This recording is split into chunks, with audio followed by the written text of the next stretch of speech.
This story starts, as all good mysteries do, at a thrift store. I was browsing the dusty back shelves when I spotted a large, heavy cardboard box, the kind that promised 1,000 pieces of intricate landscape. The front label was generic, just faded text reading, "The world before us." It looked old, maybe vintage, and I'm a sucker for a cheap thrill, so I snagged it for $3. I took it home, poured myself a cup of coffee, and dumped the puzzle out onto my dining table. It was a chaotic mess of muted blues, browns, and grays. Immediately, I noticed something odd. The box was taped shut, but there was a handwritten note on the inside flap that read, "All pieces accounted for. Except one." Good luck. Well, that's not exactly encouraging, is it? But I was already committed. I spent the next 3 days assembling that puzzle. It was tedious, the colors were muddy, and honestly, the picture it was forming some kind of abstract forest with swirling fog wasn't even that interesting. But I had to finish it. I needed to see the final shape, the final picture, and most importantly, I needed to locate that single missing piece. Finally, 3 days later, the entire thing was complete. Except for that one gaping hole. I leaned back, taking a moment to admire the sheer scale of the completed puzzle, my eyes searching for the missing section. It wasn't in the corner, or the edge. It was right in the middle, nested between a cluster of dark trees and a patch of fog. And the shape of that missing piece. It was unsettlingly specific. It wasn't a standard, multi-proned interlocking shape. It was curved on one side, straight on the bottom, with two distinct nubs at the top. It looked familiar. Too familiar. I stared down at the negative space.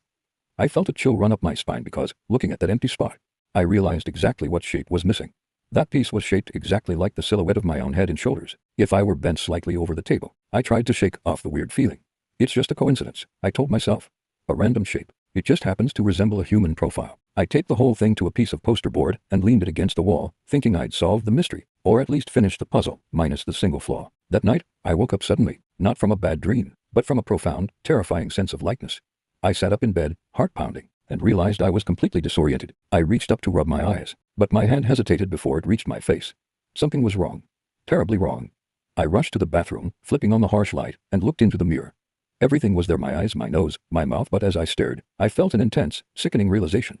The reflection looking back at me was complete, perfect, and terrifyingly cold. Because the person in the mirror had every feature I owned, except one crucial thing: the reflection had no memory of the past 3 days. The reflection knew nothing about the thrift store, the old box, the coffee, or the 3 long days spent searching for a piece that was never there. I realized in that moment that when I woke up, I was missing something essential. I was missing the person who had started that puzzle.